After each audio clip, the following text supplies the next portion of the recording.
I'm sorry. I wish I had something profound to say here, but I don't.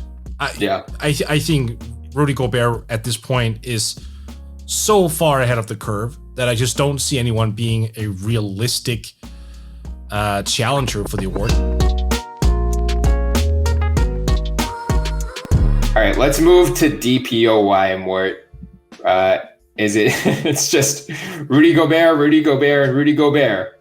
No, but who do you think could challenge the reigning DPOY, the 3-time DPOY? Who could get into that mix with him? Does it matter? It might not. Nobody. I'm sorry. I wish I had something profound to say here, but I don't. I think Rudy Gobert at this point is so far ahead of the curve that I just don't see anyone being a realistic challenger for the award. Like, we'll have great defensive seasons from a lot of players, like Draymond, Ben Simmons, Bam, Jimmy, Giannis. Like, there are a lot of players who are going to come in and play great defense.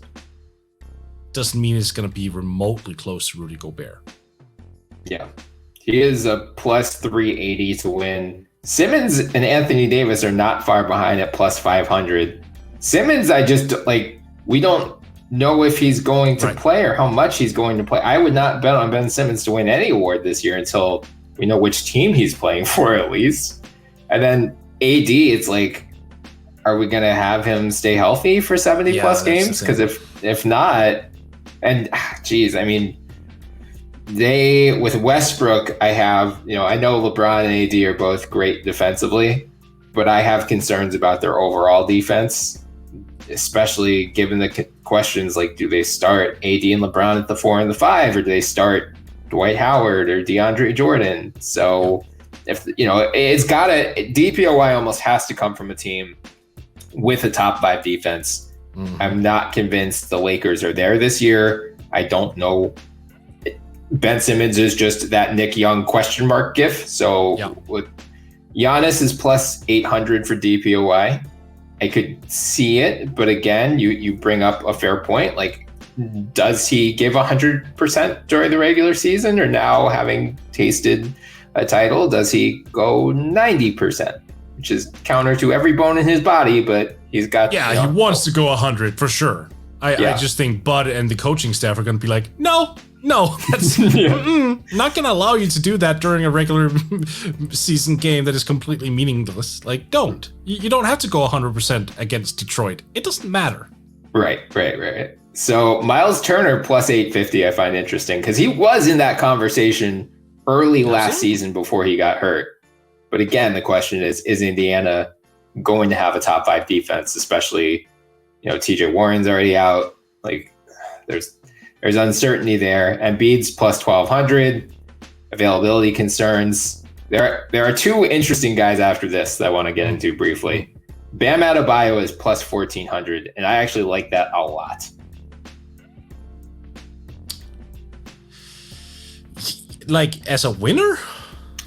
I don't know if he can beat Gobert, but I mean, I think with Lowry and Butler in that backcourt together, and if PJ Tucker starts as well, that Heat defense is going to be nasty. Right, so maybe, but that's almost going to steal votes away from him. Not that they're going to be voting for other players necessarily, but that's going to be used as an argument against him. Oh, he had help. Yeah, that's fair, because Gobert, we saw last year in the playoffs what happened with the Jazz and their perimeter defense. Like, I mean, that's fair. I think that is the fair counterpoint. And I don't, Adebayo is not going to deter players from going to the rim like Gobert does. You don't have to game plan around Adebayo defensively like you do Gobert. I could just see, Adebayo is more switchable than Gobert. And so I wonder if what happened to Giannis for MVP last year happens to Gobert for DPOY this year. It shouldn't, because the Clippers beating the Jazz in the playoffs was not all his fault. But I do want, I wonder if someone looks at Gobert and says, okay, well, you just go, you go five out against him and he's useless in the playoffs. So whatever, like, he's not useless but being as reductive as possible here to disqualify him and look for someone else now that Gobert hasn't had the playoff success you would expect for someone, former 3-time DPOY. I mean, I have to congratulate you on just kind of stretching this conversation out to at least 5 minutes. All right. Well, I want to hit one other guy. The next guy on the list, tied actually with Drew Holiday at plus 2,700, Matisse Thybulle. If Ben Simmons does not play, for one reason, even if he doesn't play, you can't play Matisse enough minutes. Offensively, he's not good enough, man. Not yet. Unless that 3-ball is coming around, you can't have him on the court for like 30 minutes a game. I wonder. I mean, it's the big question of how do you replace Ben Simmons if they don't end up Tyrese Maxey, man. Right. They'll have him start as the point guard, but I think Matisse would be in line for a much larger role than he played last year because they need someone like Danny Green. I love the guy. He's a great role player at this point of his career. He is not a lockdown wing defender. No, he is not. All right. So how many minutes did he play last year? Let's look. I think 20.1, if memory serves. 20 and even 20. Even and 20. You know what? Okay. That seems about right. Like right now compared to where he is as a shooter as an offensive contributor. That seems fair. 20 minutes where you flank him with the best possible offensive talent, and that's about it. I just don't think you can justify playing him 24, 25 minutes because you're also going to be looking at net rating. You're going to be looking at how the team performs overall. If he plays 25, 27 minutes per game, maybe even 30, the offense is not going to be elite. It's not going to be very good necessarily.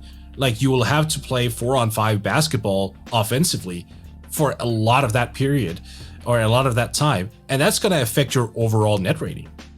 So luckily, they're pretty used to playing 4-on-5 basketball offensively in the half court. I served that up one up, didn't I? Yeah. You sure did. Okay. But you know what I mean, though. Like, at least Ben would give you 16 or something. Like, Matisse gave you 3.9 points per game in 20 minutes.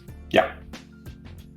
Yeah, I mean, he's got an inconsistent 3-point shot, to put it kindly. You're not going to ask him to create off the dribble very much. You're going to just park him on one of the corners and pray he can draw a defender because he will at least take those shots. So maybe in the regular season, guys fall asleep and just instinctively rotate toward him if he catches the ball, which opens up things for others. But yeah, I'm not saying Thybulle is going to come in and average 15, 20 points a game, even if Simmons is out. I just think if they do trade Simmons or when they trade Simmons, and if they don't get a marquee defender back, they're going to need Matisse to step into a larger role. And, they can live with him not being a huge offensive threat if the person who is actually replacing Simmons, like if we have lineups with, Tyrese Maxey, one of Curry or Seth Curry or Danny Green, Thybulle, Tobias Harris, Joel Embiid, I think you can get away with Thybulle not being a huge offensive threat. It'll have to be Curry instead of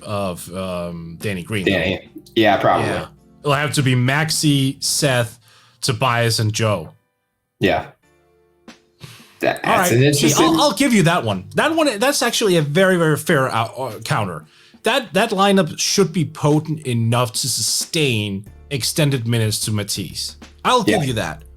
That said, like, how long can you run with such a unit all the way through? Like, you more or less make Matisse's situation dependent on those four, which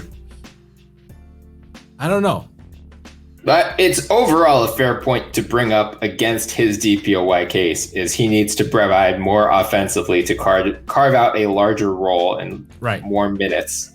And, can they find the right lineup combinations that justify having him on the floor? I just think if they can't rectify the Simmons situation, if Ben Simmons does not play a single minute for the Sixers this year, they are going to have to lean on Matisse to replace what Ben brought as that primary wing defender. Like Danny can't do it.